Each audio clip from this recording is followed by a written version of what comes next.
প্রিয় শিক্ষার্থী, এখন আমরা 11 নম্বরটা সমাধান করব। দেখো 11 নম্বরে করতে বলছে 698052 সংখ্যাগুলো গড় নির্ণয় করতে হবে। তাহলে খুবই সহজ একটা অঙ্ক। এখানে আমরা ক নাম্বার দিয়ে আমরা শুধু সরাসরি গড় যে সংখ্যাগুলো আছে সেগুলোকে উপরে আমরা যোগ করব।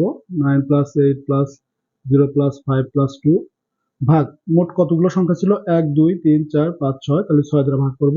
আমরা যদি এটা যোগ করি 9 আর 6 15, 15 আর 8 23, 23 আর 5 28, এখানে 30 ডিভাইডেড 6 অর্থাৎ 5 হবে আমাদের গড়। এটি হবে আমাদের ক নাম্বারের অ্যান্সার।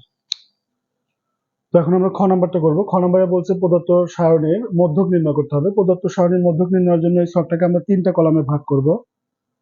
তিনটা কলাম আমাদের শ্রেণীব্যাপ্তি, গণসংখ্যা এবং ক্রমজড়িত গণসংখ্যা, এই তিনটা কলামে আমরা ভাগ করব। শ্রেণীব্যাপ্তি, এটাকে আমরা গণসংখ্যা,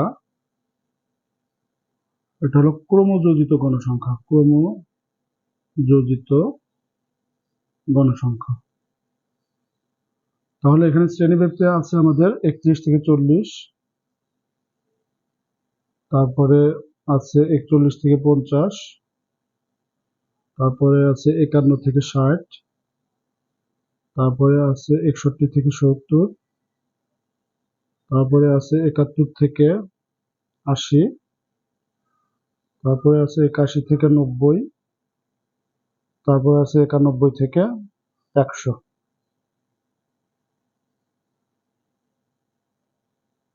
তাহলে গণসংখ্যা, আমাদের গণসংখ্যা এখানে আছে 4 6 8 12 9 7 4। এখন ক্রমযোজিত গণসংখ্যা 4, এই দুটো যোগ করে যা হবে এখানে আমাদের লিখতে হবে 10। এখন এই তিনটা যোগ করে বা এই দুটো যেহেতু আগে যোগ করে আছে তাহলে 18, 12 যোগ করলে এখানে 30, 9 যোগ করলে 39, 7 যোগ করলে 46 এবং 4 যোগ করলে 50। অর্থাৎ আমরা n যদি এখানে যোগ করি তাহলেও পাবো 50। এখন মধ্যক, তাহলে মধ্যক আমাদের কোন শ্রেণীতে অবস্থিত? তাহলে মধ্যক n ডিভাইডেড 2। n যদি জোড় হয় তাহলে n ই রাখতে হবে, n যদি বিজোড় সংখ্যা হতো তাহলে +1 দিয়ে ভাগ দিতাম 2 দ্বারা। তাহলে 2 অর্থাৎ 25তম পদ। যা 25তম পদ আসলে কোথায় আছে? আসলে আমাদের এখানে 1 থেকে 4 পর্যন্ত আছে, এখানে 4 শেষ হচ্ছে তাহলে 5 থেকে এখানে 10 পর্যন্ত আছে, কিন্তু 10 শেষ হচ্ছে অর্থাৎ 11 থেকে এখানে 18 পর্যন্ত আছে, এখানে 19 থেকে 30 পর্যন্ত। তাহলে এখানে কিন্তু আমাদের 25, তাহলে 25তম পদ যা এত শ্রেণীতে অবস্থিত, 61 থেকে 70 শ্রেণীতে অবস্থিত। সুতরাং মধ্যক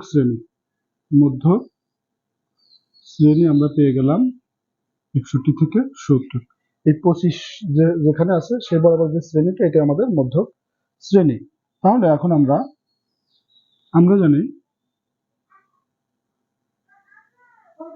মধ্যক সমান সমান l প্লাস n ডিভাইডেড 2 বড় হাতের fc ইন্টু h ডিভাইডেড ছোট হাতের fm।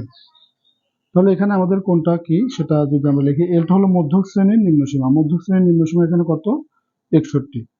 তারপরে এফসি হলো ক্রমজড়িত গণসংখ্যা, মধ্যক শ্রেণীর ক্রমজড়িত গণসংখ্যার পূর্বের ক্রমজড়িত গণসংখ্যা, অর্থাৎ মধ্যক শ্রেণী এইটা, তার ক্রমজড়িত গণসংখ্যা 30, তার পূর্বের ক্রমজড়িত গণসংখ্যা 18। তারপরে এফসি পেলাম আমরা এইচ হলো যে কোনো একটা শ্রেণী বিয়োগ করে অতিরিক্ত 1 যোগ করতে হবে। তাহলে প্রথম শ্রেণীটি আমরা বিয়োগ করে অতিরিক্ত 1 যোগ করলাম, অর্থাৎ 9 + 1, অর্থাৎ এটা আমাদের আসলো 10। তারপরে এফএম, ছোট হাতের এফএমটা হলো মধ্যক শ্রেণীর যে গণসংখ্যা আছে, এটা আমাদের মধ্যক শ্রেণী গণসংখ্যা ঘরে এটা, তাহলে এটা হলো আমাদের 12। এই মানগুলো এখন এই অঙ্কে যদি আমরা বসিয়ে দিই, এল এর জায়গায় এল এর মান 61 প্লাস 50 ডিভাইডেড 2 মাইনাস এফসি কত 18 গুণন 5 কত 10, এফএম কত 12। এখন আমরা এটা যদি ক্যালকুলেশন করি, 61 প্লাস এখানে 25 মাইনাস 18 গুণন 0.83। এখন এটা যদি আমরা একবারে ক্যালকুলেশন করি, 61 প্লাস 5.83 66.83, এটা হলো আমাদের মধ্যক। তো প্রিয় শিক্ষার্থী, এখন আমরা গ নাম্বারটা সমাধান করব। দেখো, গ নাম্বার বলছে বিবরণ সহ প্রদত্ত উপাত্তের অজীব রেখা অঙ্কন করো। তাহলে আমাদের যে ছকটা আছে অজীব রেখা অঙ্কনের জন্য, এই ছকটাকে আমরা 3টা কলামে ভাগ করব। 3টা কলাম।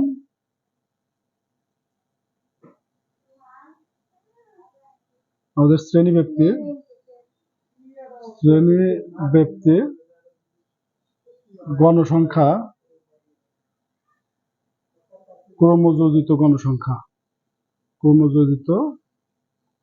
গণসংখ্যা।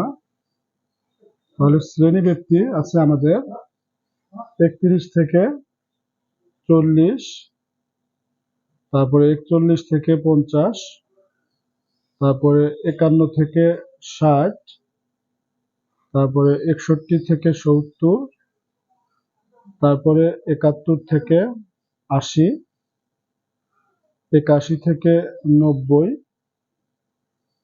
এবং 91 থেকে 100। এটা হলো আমাদের শ্রেণী ব্যক্তি। এবং গণসংখ্যা আছে আমাদের 4, 6, 8, 12, 9, 7, 4।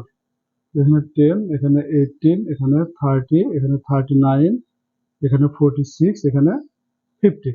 এখন এক্স অক্ষ বরাবর আমাদের অজীব রেখা অঙ্কনের জন্য এক্স অক্ষ বরাবর আমাদের ঊর্ধ্বসীমাকে বসাতে হবে এবং ওয়াই অক্ষ বরাবর আমরা ক্রমযোজিত গণসংখ্যাকে বসিয়ে আমরা অজীব রেখাটা অঙ্কন করব। এবং স্কেল নির্ধারণ, এখানে যদি আমরা খেয়াল করি, আমাদের এখানে অতিরিক্ত একটা বিন্দু নিতে হবে। যেহেতু ঊর্ধ্বসীমাগুলো 10, 10, 40-এর পরে 50, 50, 10, 10 করে বাড়ছে, তাহলে 10 ঘর যদি আমরা সামনে যাই, তাহলে এই অতিরিক্ত 30 একটা বিন্দু নিতে হবে।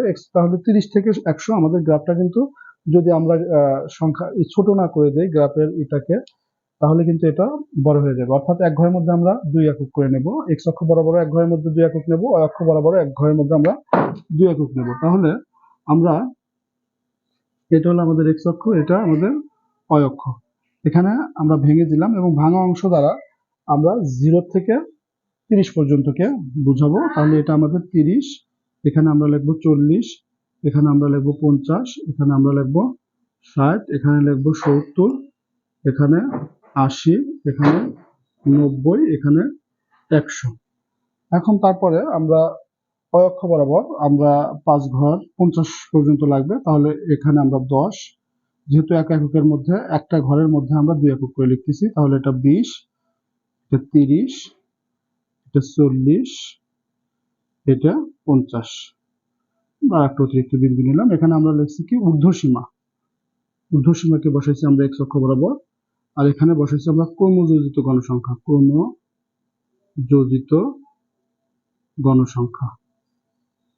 তাহলে ওয়াই অক্ষ বরাবর ক্রমযোজিত গণসংখ্যা। যখন আমাদের ঊর্ধ্বসীমা 40, তখন আমাদের ক্রমযোজিত গণসংখ্যা 4 মানে এই প্রত্যেকটাকে মনে মনে আমাদের 2 দ্বারা ভাগ করে যত আসবে, এটা বোঝার জন্য আমি লিখতেছি তত ঘর পর্যন্ত আমরা যাব।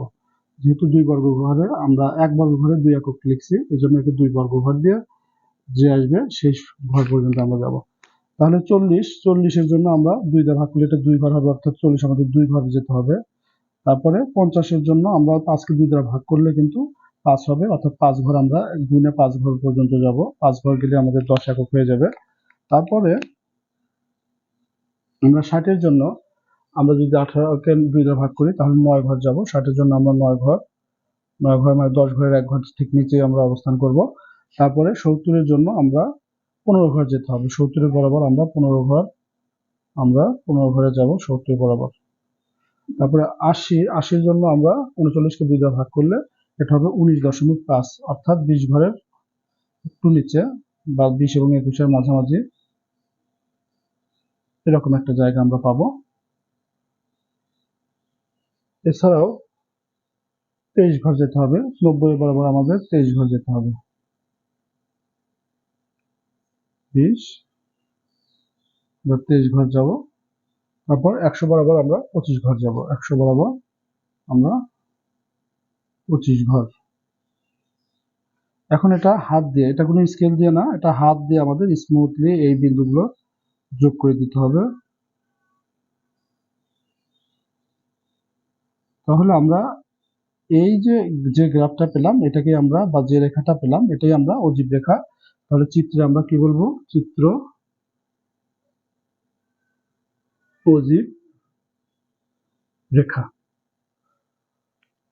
তো প্রিয় শিক্ষার্থী, এই পর্যন্তই। আসলে রাজশাহী বোর্ড 2025-এর 1 থেকে 11 পর্যন্ত প্রত্যেকটি প্রশ্নে আমি আমার ভিডিওতে সমাধান করা আছে। তোমাদের যার যেটা প্রয়োজন তোমরা টেনে দেখে নিতে পারো। যদি পুরোটা তোমাদের দেখার প্রয়োজন না হয়, যার যতটুকু প্রয়োজন সেখানে গিয়ে তোমরা দেখে নিতে পারো। তো ভালো থাকো সবাই, দেখা হবে পরবর্তী ভিডিওতে। আসসালামু আলাইকুম।